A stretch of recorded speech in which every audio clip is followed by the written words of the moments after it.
क्या आपको सच में लगता है कि आप जो प्रोडक्ट्स खरीदते हैं, जो कपड़े पहनते हैं या जिस क्रिएटर को सोशल मीडिया पर सपोर्ट करते हैं, वो आपका अपना खुद का डिसीजन होता है?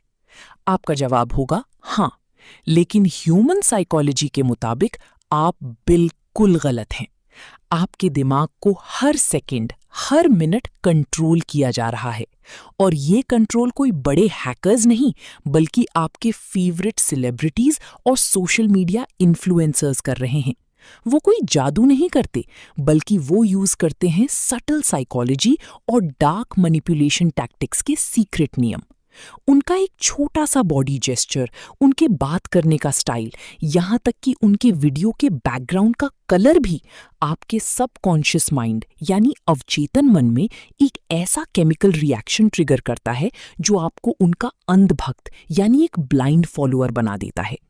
आज के इस वीडियो में हम उन डार्क साइकोलॉजी ट्रिक्स की गहराई में उतरेंगे जिनका इस्तेमाल ये बड़ी लोग आपको अपना मेंटल गुलाम बनाने के लिए करते हैं। इसलिए अपने दिमाग के दरवाजे खोल लीजिए, क्योंकि अगले 10 मिनट में आप वो सच देखने वाले हैं जो ये सेलिब्रिटीज आपसे हमेशा छुपाना चाहते हैं। चलिए शुरुआत करते हैं सबसे पहली और सबसे खतरनाक साइकोलॉजिकल ट्रिक से, द पैरा सोशल रिलेशनशिप।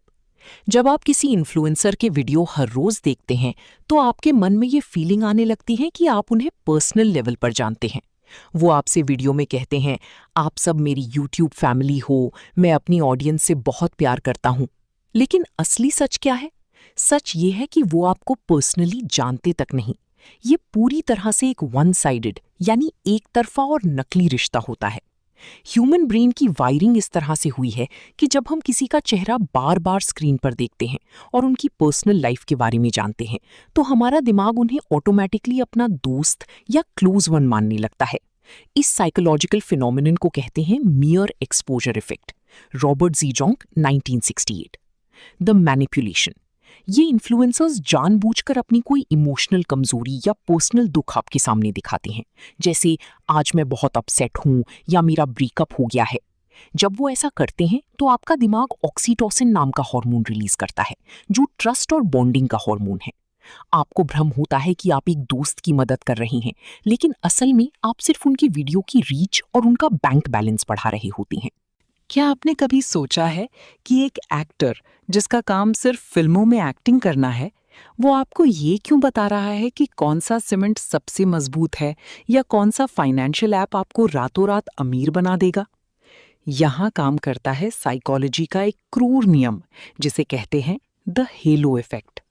साल 1920 में प्रसिद्ध साइकोलॉजिस्ट एडवर्ड थॉर्नडाइक ने इस टर्म को कॉइन किया था।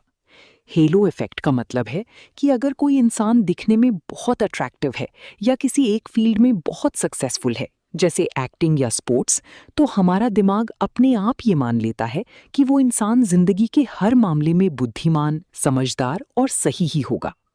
The manipulation.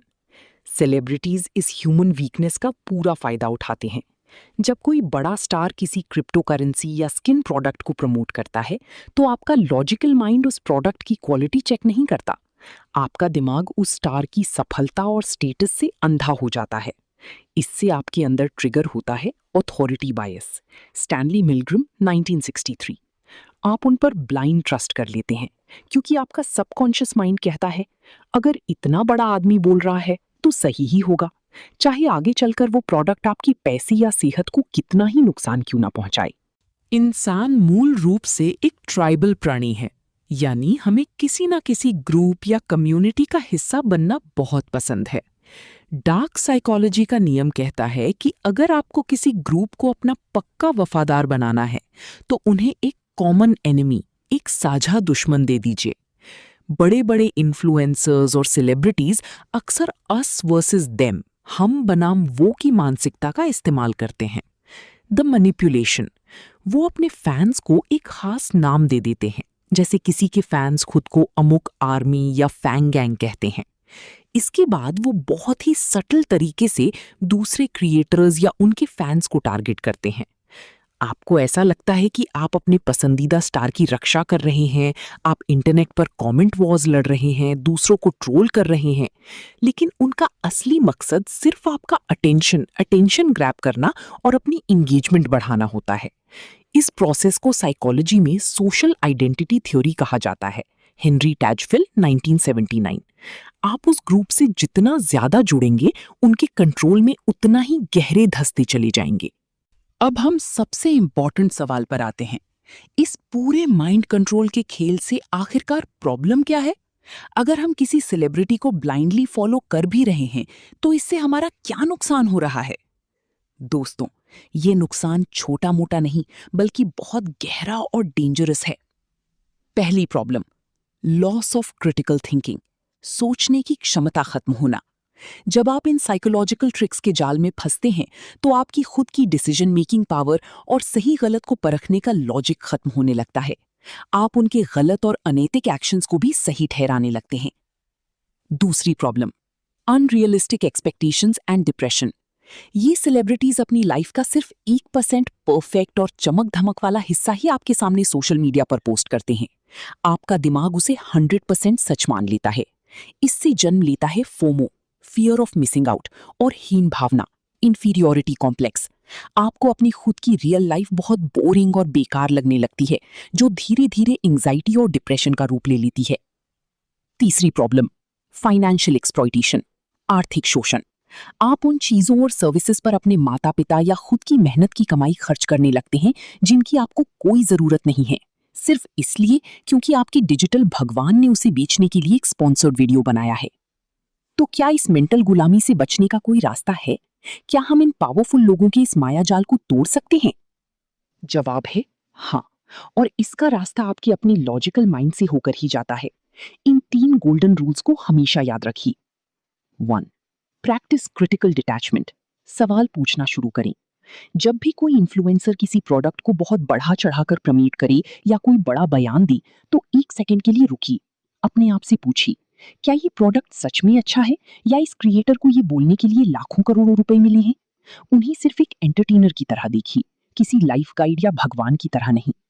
दूसरा, रिकॉग्नाइज द इंटेंट, मकसद को समझिए। ये बात अपने दिमाग में क्लियर कर लीजिए कि सोशल मीडिया पर दिखने वाली हर एक चीज आखिरकार एक बिजनेस है। लाइक्स, कमेंट्स, शेयर्स और व्यूज, ये सब उनके बिजनेस की करेंसी है। जिस दिन आप ये समझ जाएंगे कि उनका हर एक इमोशनल वीडियो या रोना धोना असल में सिर्फ कंटेंट है, उस दिन से आप उनके हाथों की कठपुतली बनना बंद हो जाएंगे। तीसरा, डिजिटल डिटॉक्स और रियल वर्ल्ड से कनेक्शन। हफ्ते में कम से कम 1 दिन सोशल मीडिया से पूरी तरह दूरी बनाइए, जिसे हम डिजिटल डिटॉक्स कहते हैं। इस वर्चुअल दुनिया से बाहर निकलकर रियल वर्ल्ड से कनेक्ट कीजिए। अपने रियल दोस्तों और फैमिली के साथ टाइम स्पेंड कीजिए। जब आपका ब्रेन इस फोन की स्क्रीन के बाहर सोचना शुरू करेगा, तो आपका सबकॉन्शियस माइंड दोबारा आपके खुद के कंट्रोल में आ जाएगा। दोस्तों, दिमाग आपका है, तो इस पर पूरा कंट्रोल और हक भी सिर्फ आपका ही होना चाहिए। किसी भी बाहरी इंसान को इतनी पावर मत दीजिए कि वो आपके इमोशंस और आपकी डिसीजंस को अपने फायदे के लिए मैनिपुलेट कर सके। अगली बार जब आप किसी सेलिब्रिटी की वीडियो देखें, तो एक अवेयर और न्यूट्रल ऑब्जर्वर बनकर देखें, एक अंधे फॉलोअर बनकर नहीं। अगर आपको लगता है कि इस वीडियो ने आपकी आंखों से भ्रम का पर्दा हटाया है, तो इसे अपने उन दोस्तों के साथ जरूर शेयर करें जो किसी सेलिब्रिटी के अंधानुकरण में डूबे हैं। ह्यूमन बिहेवियर और डार्क साइकोलॉजी की ऐसी ही गहरी रहस्यों को जानने के लिए चैनल को अभी सब्सक्राइब करें। सजग रहें, सुरक्षित रहें। मिलते हैं अगली वीडियो में। Thank you.